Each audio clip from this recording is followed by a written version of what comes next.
ജുമാക്കും ജമാഅത്തിന് പോലും വിടാത്ത ഇംഗ്ലീഷ് മീഡിയത്തിലാണ് മക്കളെ പഠിപ്പിക്കുന്നത്. അവൻ had been auxiliaries English fluent ആയിട്ട് സംസാരിച്ചിട്ട് എന്താ കാര്യം? ഓൻ എന്ത് ആഖിറം വമൻ യബി ആജിലൻ മിൻഹു ബിആജിലിഹി യബില്ലഹുൽ ഖബനു ഫീ ബൈഇൻ വഫീ സലമീ.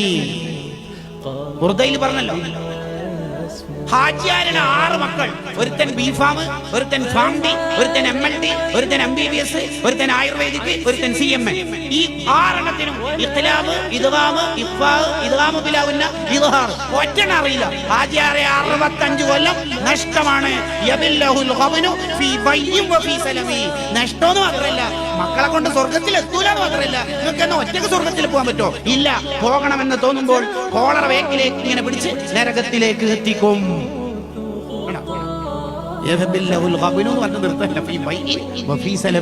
ഒരു കച്ചവടം ലാഭം ഉണ്ടാവില്ല. കാരണം മക്കളെ കൊണ്ട് നിങ്ങൾ സ്വർഗ്ഗമല്ല വാങ്ങാൻ നോക്കിയത്, നരകം വാങ്ങാനാ നോക്കി.